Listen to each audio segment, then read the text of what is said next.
what's the biggest difference in making a film this realty 3D like this as opposed to the other films you've made? Well, I've done a lot of CGI films in about 12 years, and I've learned a lot along the way and seen the technology come to a place where anything's possible. Right. So as a generation, they've come to expect, a standard that, nothing against them, but it's just that, an environment or a creature is sort of par for the course, right? But did you get like really accustomed to this this skill or this other lens or? Well, it's just a quick tutorial. It's a digital body camera, twin lenses. Right. We have two eyes in our head. Cable runs off to huge bank of computers. Think of HAL, and I say this with affection, a team of happy nerds just delving away at making sure that it doesn't shut down on us. Right. And we've got maybe 10, 12 minutes, depending on anything. So the flow that happens, the way that the shot is composed. So Okay, your inner photography geek is coming out here because I'm like barely following you. I mean, you're making sense, but that's like you kind of played a scientist in the film too, kind of, or actually did as a professor.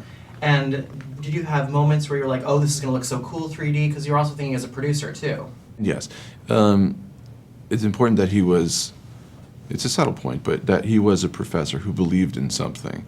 His brother went missing. His brother's son, who was the professor's nephew, they're coupled together in this sort of not really like you kind of relationship. No, team up with yeah. the lovely and talented Speaking of whom, you're about to say Anita, right? Breen. Yeah, it's such an amazing retelling of the story, but there's that moment where Hannah kisses Trevor and he responds like, why? What's that for? And I couldn't help again but shout at the screen, 'cause you're hot, which is what I thought she was going to say, and she didn't. I think they got the scissors in at that point because it's a family movie or something like that. Someone higher up the food chain made that call.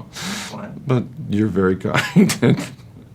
Why am I blushing now? I was going to make a point that I think is important that I just want audiences to be aware of.